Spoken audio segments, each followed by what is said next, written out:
Bismillahirrahmanirrahim. Assalamualaikum students. Welcome to Pakistan School Muscat e-learning, and we are learning from our book Amazing Science Grade 4. I'm your teacher, Mr. Irtaza.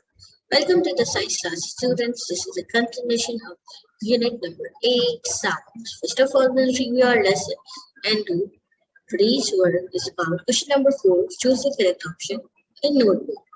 So let's get started, students. Brainstorming. Students, do you know that?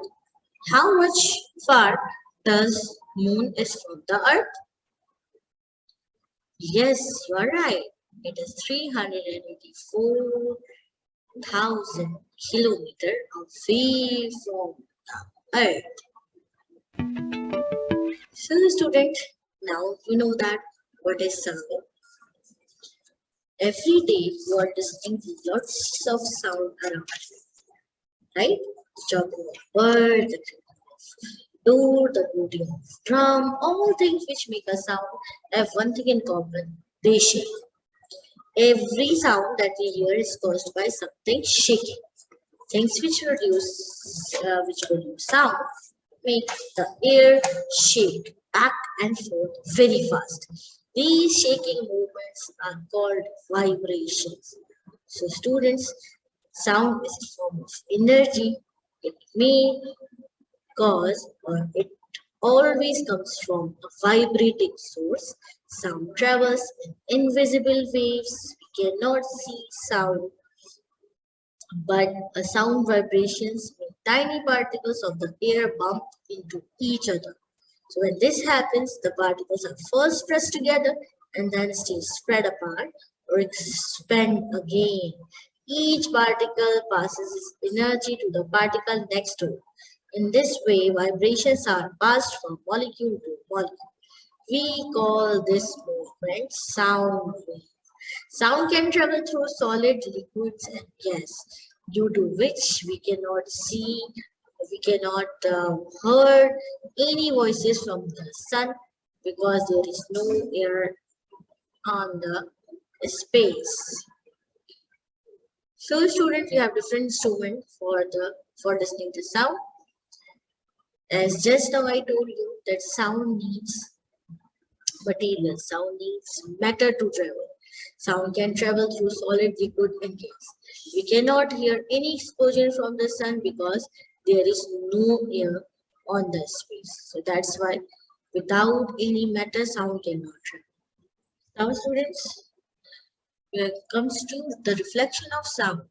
Students, when sound waves bounce back by hitting confined place or high cliff, we hear the sound again. This is called reflection of sound. Students, we watch one activity related to it during the face-to-face classes where students echo. When sound waves hit a barrier such as a cliff, they bounce back, we hear the sound again. This reflected sound is called an echo. When we are heard our voice again. Mostly places we found that the mountain areas we found the echo point and we just go there and listen the voice again. It is due to the barrier that the wall that can be hit any voice and come back to you. Echo detection, students. It is used by the scientists or the scientists for just finding out or detect the shoals of fish, submarines or rockfish on the seabed. It is also used for making maps of the seabed. Echolocation. Students, bats make high squeaking sounds and use their ears to pick up the echoes from objects around them. This is called echolocation. It helps bats to find their way in the dark and to catch food such as flying insects. So bats use echolocation to find their way. Students, today's notebook work is about choose the correct option. First one, vibration caused by the shaking movement of the air helps to produce dash, sound, heat, reflection. Yes, it is sound. A dash sound is heard when the vibration is small. Yes, a low sound is heard when the vibration is small. Sound waves bounce off dash hard surfaces. Yes, it's smooth hard surfaces. Sound waves travel better through dash and liquids, that is solids and liquids. Bats can catch insects in the dark by, yes, that is echolocation. Okay, so the notebook work, students. I hope that you enjoy learning. They were very nice and blessed day, students. Don't forget to review the lesson, as it is very important to review it.